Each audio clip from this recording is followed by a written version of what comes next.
teoría, pues. En el debate, pues cada uno tiene sus ideas. Pero teóricamente, no sé si lo que no entendieron o qué pasó, o no prepararon, no sé. A ver, muchachos. La Iglesia Católica, la Iglesia Cristiana, emite una doctrina, tiene una doctrina social de la Iglesia, se llama así. ¿Qué significa doctrina?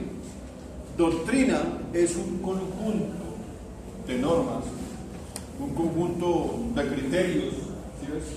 Un conjunto de valores.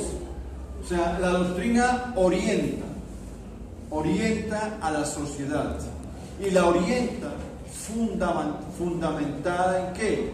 Fundamentada en unos valores evangélicos: la justicia, la verdad, la libertad, el amor. ¿Okay?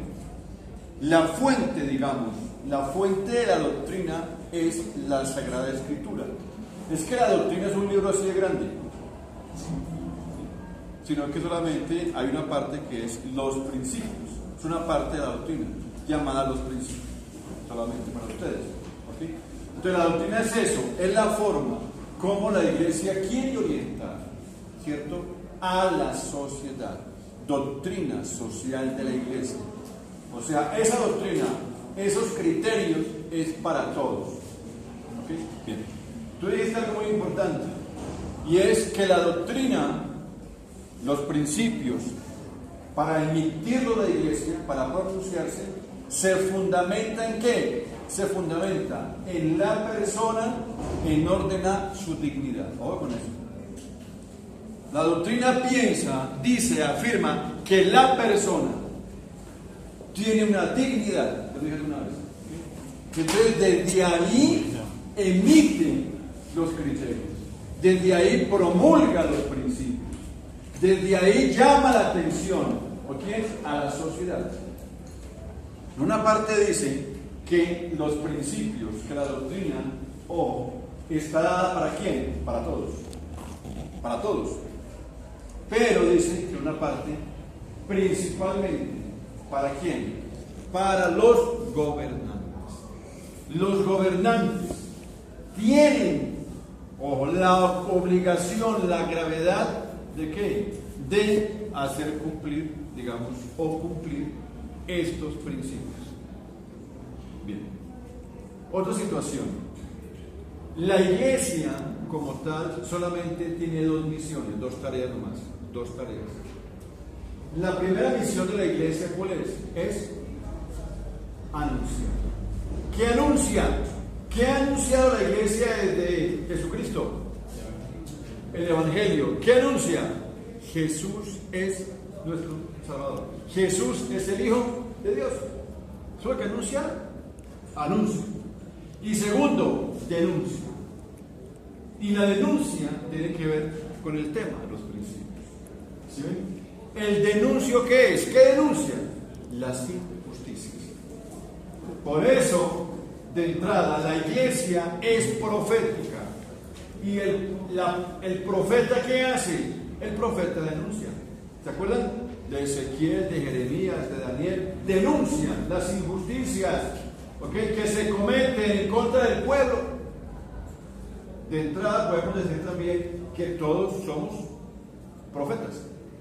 O sea, independientemente de nuestra religión, independientemente de nuestra religión, con nuestra condición, todos estamos en el deber de ¿qué? De denunciar las injusticias. Porque las injusticias van en contra de la dignidad. ¿Sí ves? Van en contra de la dignidad.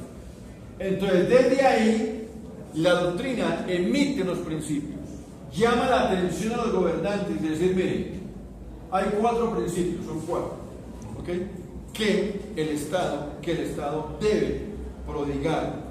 ¿A quién? A sus ciudadanos. Y entonces, algo han dicho, pero están confundidos, algo han dicho, ¿ok? Principio del bien común, principio de subsidiariedad, principio de participación y principio de solidaridad. Al final habla de los valores evangélicos, habla de la caridad. ¿Okay? Eso es lo que dice básicamente. Y entonces desde ahí, ¿qué es lo que yo quiero con los grupos? Es que logren extrapolar. ¿Qué es extrapolar? Aplicar al contexto. Hicieron el conato de explicar el bien común. El bien común, como dicen, es la distribución, dice el texto, la distribución universal de los bienes. ¿Sí? La naturaleza, la creación, fue dada por Dios ¿para qué? Para que todos la disfrutemos, para que todos la usufructemos. ¿Sí ves? Ok, pero en justicia. ¿Y qué estamos viendo en el fenómeno, digamos, social? Entonces, en el fenómeno social estamos viendo, naturalmente, que hay unos ricos y hay unos pobres. Intentaron hablar del comunismo y de la democracia. Es por ahí. Ustedes recuerdan por la historia que el modelo, digamos, democrático que existe ahora es un modelo que arranca del feudalismo, siglo X, siglo XI. Ahí arranca con el feudalismo, con la propiedad privada, arranca un modelo social que tenemos hoy. Ustedes saben, muchachos, que el 95% de las naciones, el 95% de los pueblos se rigen por una democracia liberal. El 5% es comunista, ahí sí, comunismo. China, Corea del Norte, Vietnam del Sur, Cuba, y más un país. Pero eso todavía no. Son 5 países nomás que se catalogan comunistas. Los demás se rigen por una democracia liberal. Colombia es una democracia liberal. Pero las democracias tienen unas características. ¿Sí ves? 2 puntos. Una de ellas, clave e importante, muchachos, es su modelo económico. ¿Sí ven? ¿Y el modelo económico cuál es? El capitalismo. Y en un capitalismo, ¿qué hay, hermano? En un capitalismo hay propiedad privada. ¿Y en una democracia qué hay? ¿Y en un capitalismo qué hay? Hay clases sociales. Significa, hermano, que en una democracia que tiene un capitalismo van a haber siempre pobres y ricos y pobres. Entonces, por eso la doctrina llama la atención a los gobernantes para que apliquen, digamos, en la justa distribución de bienes. Hay gente que no tiene dónde vivir, por ejemplo. ¿Sí? Hay gente que no tiene uso de servicios públicos, no tiene agua, no tiene luz. ¿Sí ves? Eso a quién le corresponde, al Estado. Eso no es la iglesia. La iglesia tiene solamente 2 misiones: anunciar y denunciar. Que ayude es otra cosa. El Papa Francisco, ¿qué ha dicho? Ha desmontado todas esas prácticas que había en el Vaticano. ¿No han escuchado en el Vaticano? Bueno, ¿qué me entienden? Un deseo, digamos, de solidarizarse y por los pobres, la iglesia pobre, todo lo que él ha dicho. ¿Sí? Pero la misión no es esa. Alguien dice por ahí que la iglesia venda. Todas las religiones y todas las culturas tienen riquezas, hay patrimonio. Ustedes han escuchado que existen patrimonio de la humanidad, no se pueden tocar. ¿Okay? Que la iglesia venda todo, que el islam venda todo, que el judaísmo venda todo. No, eso es patrimonio. Se llama patrimonio cultural de la humanidad. ¿Sí ves? O sea, de todos. Porque ahí hay una riqueza cultural. ¿Sí? Entonces, muchachos, ustedes leyeron, hay un libro que ilumina este tema, este primer principio. Y es el libro que yo les dije, el libro de las venas abiertas de América Latina, de Eduardo Galeano. Eduardo Galeano ahí nos habla sobre eso, sobre la diferencia entre ricos y pobres. Ustedes han escuchado en política y en sociedad, han escuchado el grupo de los 8, el G8, el grupo de los ricos, el G20, países industrializados, y el resto es países emergentes y países pobres. ¿Colombia está dónde? Emergentes. Emergentes. Antes llamado países en vía de desarrollo, pero es emergente. Entonces dice Galeano en su libro que entre más pobres haya, más ricos son los de allá. Y por eso los ricos, dice en su libro, los ricos no les conviene que los países emergentes suban a resultados. Colombia es un país emergente con otros más países, pero ahí está, desde que yo tengo uso de razón, Colombia ha sido un país emergente.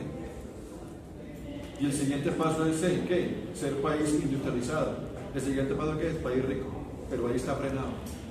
¿Por qué? Por las políticas. Por todas las políticas de los ladrones. Famosas, por ejemplo, las multinacionales. Ustedes saben que el 80% de las multinacionales son de ¿dónde? De Estados Unidos. Y el 20% de los demás países ricos. Pero el 80%. Por eso Estados Unidos es hegemonía. Estados Unidos es hegemonía política, hegemonía cultural, hegemonía económica, hermano. La segunda economía, ¿cuál es ahora? China. Japón, después fue Japón, pero la segunda economía es China ahora. Economía. Pero es que Estados Unidos tiene hegemonía en todo. Se da el lujo de meterse a Irak, a Afganistán, se quiere meter a Siria.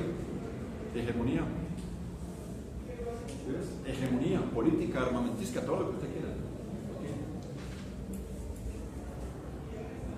Entonces, muchachos, este principio del bien común llama la atención. En Colombia se habla mucho de eso ahora. Todo lo que hay en los diálogos de paz, por ejemplo, se habla de qué? Se habla de la reforma agraria. ¿No han escuchado ustedes la reforma agraria? La reforma del campo, la distribución equitativa, todo lo que se habla. Porque naturalmente hay una gran necesidad en Colombia. Brasil participa en los países ricos, por ejemplo, de América. El bien común. También ustedes hicieron un conato de hablar del principio de la participación, por ejemplo. La doctrina llama la atención sobre la participación. O sea, de qué manera podemos participar activamente y libremente en las decisiones de los pueblos. Entonces es cuando se habla del voto, de la elección. Pero uno ve, hermano, extrapolando, aplicando. En el caso colombiano, Colombia es un país que hay un alto grado de abstención. En Perú y en Ecuador colocaron el voto obligatorio. Pero uno dice, ¿el voto es obligatorio? ¿Debe ser? No, es un problema de conciencia.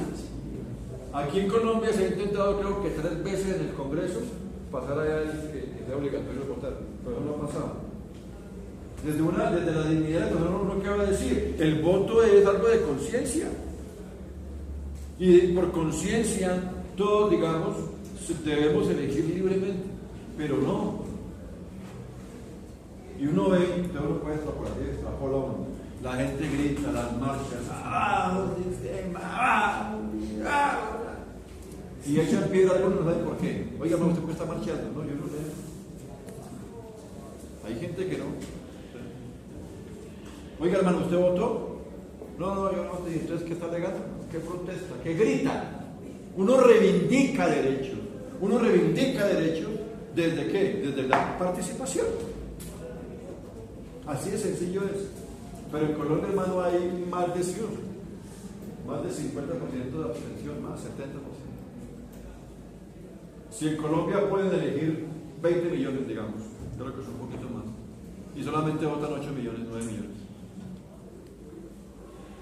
Y al presidente lo montan con 4 o 3 millones. Pero como una democracia, así sea 1 millón que salga a votar, de ahí tiene que salir el presidente. Lo mismo el Congreso, todo eso. Porque una democracia. ¿Sí ves? Porque todavía no hay conciencia. Entonces, por eso, ¿sí ves? Por eso la doctrina llama la atención sobre eso, que debemos participar. Claro, pero esa doctrina no solamente para Colombia, ¿no? La doctrina es para quién. ¿Para todos? La doctrina es universal. ¿Sí? Bien, continúen.